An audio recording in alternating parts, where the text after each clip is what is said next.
2014 तक से पहले स्थिति पर शहरी विकास के नाते से कभी इतनी बड़ी मात्रा में ध्यान नहीं दिया गया जितना नरेंद्र मोदी जी की सरकार आने के बाद 2014 ऑनवर्ड्स इन 10 सालों में विचार किया गया। 3 करोड़ प्रधानमंत्री आवास योजना के अंतर्गत मकानों को स्वीकृति दी गई। 29 लाख लोगों को, स्लम बस्तियों के लोगों को और पिछले 10 साल के अंदर इसका लाभ हुआ। लेकिन हम लोगों ने उनसे 13 गुना ज़्यादा बजट इस योजना में 12,885 करोड़ रुपया ये दिया है। इन सब योजनाओं का लाभ इसलिए कि हर व्यक्ति जिसके सिर पर छत नहीं है उसको ये लाभ मिले। प्रधानमंत्री जी ने आह्वान किया कि हर किसी के सिर पर छत होनी चाहिए, गरीब के सिर पर भी होनी चाहिए, मध्यम वर्गीय परिवार के सिर पर भी छत होनी चाहिए। 2014 तक से पहले स्थिति पर शहरी विकास के नाते से कभी इतनी बड़ी मात्रा में ध्यान नहीं दिया गया जितना नरेंद्र मोदी जी की सरकार आने के बाद 2014 ऑनवर्ड्स इन 10 सालों में विचार किया गया। और ये तीसरी टर्म का जो 11वां साल है, इसमें भी एक बड़ा बजट 82,000 करोड़ रुपए से ऊपर इस विभाग के लिए आवंटित किया गया। इसके लिए मैं माननीय प्रधानमंत्री जी और माननीय वित्त मंत्री जी का बहुत बहुत आभार प्रकट करता हूँ। पिछले 10 वर्षों में प्रधानमंत्री जी के ऊपर भरोसा करते हुए और जो उनको चिंता है, तो ध्यान में कि पहले ही दिन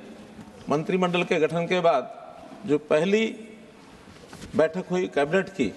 उस पहले ही एजेंडे में ही यानी एक प्रकार से 3 करोड़ प्रधानमंत्री आवास योजना के अंतर्गत मकानों को स्वीकृति दी गई। 2 करोड़ उसमें ग्रामीण क्षेत्र के और 1 करोड़ शहरी क्षेत्र के आवास बनाने की बात की गई। आज मान्यवर चुनौती जरूर है क्योंकि शहरीकरण लगातार बढ़ रहा है। 2011 के सेंसस के अनुसार शहरों में जो आबादी, कुल आबादी का लगभग 31.2% ये शहरों में निवास करता था। और अभी जो आगे अनुमान लगाए जा रहे हैं कि 2030 तक ये आबादी 40% शहरों में हो जाएगी और उसका भी निरंतर इसके ऊपर दबाव जो रहेगा, उसमें हमें अपने आधुनिक इंफ्रास्ट्रक्चर को बढ़ाना भी होगा और उसको मेंटेन भी रखना होगा, उसका रख रखाव भी करना होगा। क्योंकि कई बार निर्माण के काम में पूरा ध्यान होता है, उसमें कैपिटल एक्सपेंसेस होता है, लेकिन उसका निर्माण एक पक्ष है, बाद में रख रखाव उसका जो सरकारों के जिम्मे यानी प्रदेश सरकारों के जिम्मे और यूएलबीज के जिम्मे होता है, उसमें भी निरंतर उसका ध्यान रखना होता है। यदि वो ध्यान नहीं रखा जाता तो उसके अंदर कई प्रकार की बाद में ये कठिनाइयाँ भी आती हैं। संविधान में इसके लिए जब ये संशोधन करके और इसका प्रावधान किया गया कि यूएलबी के अंतर्गत शहरी विकास यानी उसमें 1992 के अंदर जो 14वां संशोधन हुआ संविधान के अंदर, तो उसमें कहा गया कि शहरी विकास ये राज्य का विषय है और शहरी स्थानीय निकायों को उसके अंतर्गत कई 12वीं अनुसूची के अंतर्गत काम सौंपे गए हैं।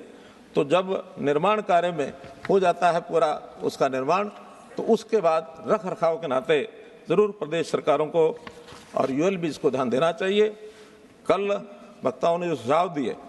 उसके अंदर ये विषय आया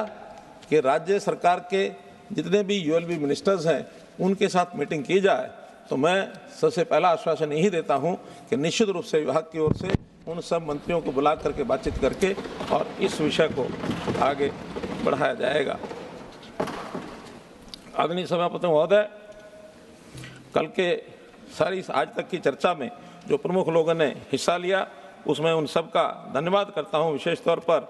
अजय माकन जी, जवाहर सरकार जी, श्री गिरिराज जी, रेड्डी जी, विक्रमजीत सिंह जी, साहनी जी, मुजीबुल्लाह खान जी, थम्बई तुरई जी, इन सब ने अपने जो विचार रखे हैं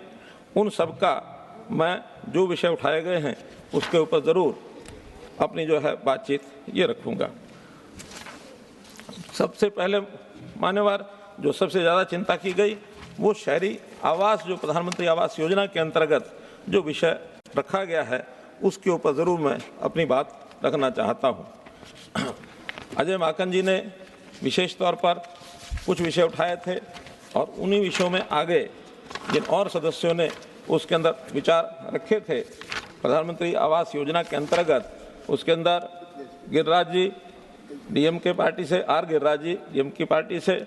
ऑनरेबल मुजीबुल्ला खान जी, ऑनरेबल जवाहर सरकार जी, श्री मेधा रघुनंदा रेड्डी जी, तो ऐसे जो सब ने विषय रखे हैं उसके बारे में एक विषय आया दिल्ली के बारे में कि दिल्ली में 29,000 जो घर हैं ये योजना के अंदर स्वीकृत किए गए थे, लेकिन ये संख्या बहुत कम है और उसके आगे या तो सरकार ने मांगे नहीं या उन्हें घर कम दिए गए। मैं इसमें का विषय स्पष्ट करना चाहता हूं कि जब PMAY अर्बन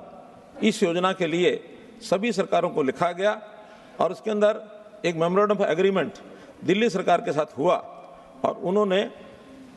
प्रधानमंत्री आवास योजना को 2017 में लागू करने की और ये एग्रीमेंट किया था।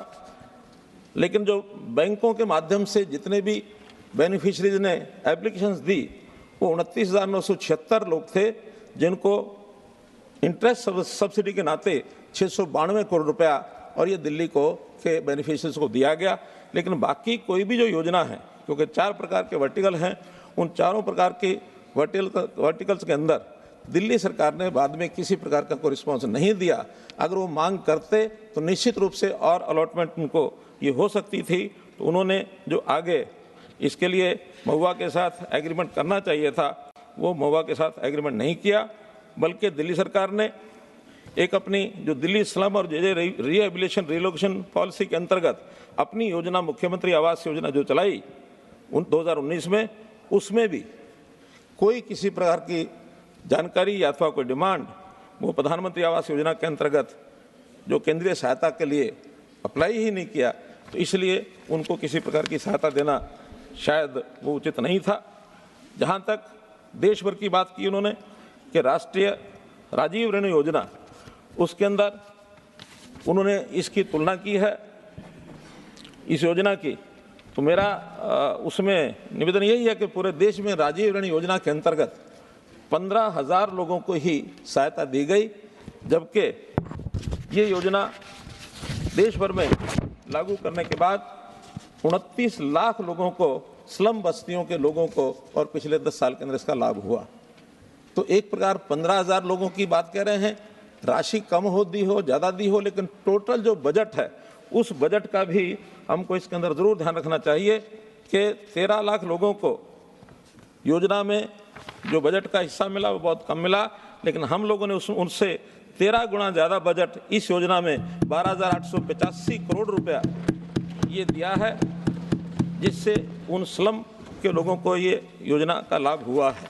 जहाँ तक बाकी शेष लोगों को, यानी स्लम के ही लोगों, स्लम की बात क्यों नहीं की गई, बाकी और अन्य यानी जो कैटेगरीज हैं उनको लाभ क्यों दिया गया। मेरा कहना है कि इसमें कुल मिलाकर के जो बजट का साइज़ है उस समय 2004 से 14 कुल मिलाकर के सभी प्रोजेक्ट्स के अंदर 38,000 करोड़ रुपए का ही बजट खर्च किया गया और उस 38,000 को मान लो स्लम में लगाया भी गया हो तो हमारे 10 साल के अंदर उससे ज़्यादा 50,000 करोड़ रुपए से ज़्यादा उसी एक योजना में खर्च किया गया। और अगर टोटल हाउसिंग की इस प्रोजेक्ट के ऊपर योजना में बताया जाए तो 8 लाख करोड़ रुपए से भी ज़्यादा 10 साल में लगाए गए। तो कहाँ 38,000 करोड़ और कहाँ 8 लाख करोड़ रुपया। तो जिस एक वर्टिकल की बात कर रहे हैं, ऐसा नहीं कि हम उसमें पैसा खर्च नहीं कर रहे, हम उसमें भी कर रहे हैं। जितना स्टेट्स उसके अंदर हमको अपनी योजनाओं के बारे में डिमांड करते हैं वो सारा उसमें दिया जाता है। लेकिन उसके बाद जिनके पास मानो प्लॉट्स हैं, क्योंकि बहुत ऐसे परिवार हैं जो गांव में थे, बाद में शहरों के अंदर उनकी शहरीकरण के नाते से वो सम्मिलित कर लिए गए, उनके पास अपने पुराने घर, कच्चे घर या कुछ प्लॉट्स ये उपलब्ध थे, उस पर मकान बनाने का पैसा उनके पास होता नहीं है। तो जो नई योजना उनके लिए बनाई जाती है उसका लाभ उनको दिया गया है कि उनको भी 1.5 लाख रुपए का लाभ दे दिया जाए। कुछ ऐसे लोग हैं जो बैंकों से ऋण ले सकते हैं, लेकिन उनके पास ब्याज देने के नाते से जो दबाव पड़ता है उसको सहन नहीं करते हैं। तो जो ब्याज की जो स्कीम बनाई गई है उस ब्याज को देने के लिए भी उनको एप्लीकेशन बैंकों के द्वारा मांगी जाती हैं, उस योजना में भी उनको लाभ दिया जाता है। और इसी प्रकार अफोर्डेबल हाउसिंग स्कीम, जो लोग कीमत को कम रखने के लिए वर्टिकल जो प्रोजेक्ट हैं उसके अंदर भी उनको कम पैसे से और ये मिल जाए मकान का लाभ, तो इस योजना को भी उनके लिए दिया जाता है। कुल मिलाकर इन सब योजनाओं का लाभ इसलिए कि हर व्यक्ति जिसके सिर पर छत नहीं है उसको ये लाभ मिले। और हाउसिंग फॉर ऑल, प्रधानमंत्री जी ने आह्वान किया कि हर किसी के सिर पर छत होनी चाहिए, गरीब के सिर पर भी होनी चाहिए, मध्यम वर्गीय परिवार के सिर पर भी छत होनी चाहिए। तो इस नाते से इन 4 योजनाओं का और एक प्रकार से ये योजना बनाई गई है, तो इसलिए किसी के साथ भी उसमें हमने ये नहीं किया।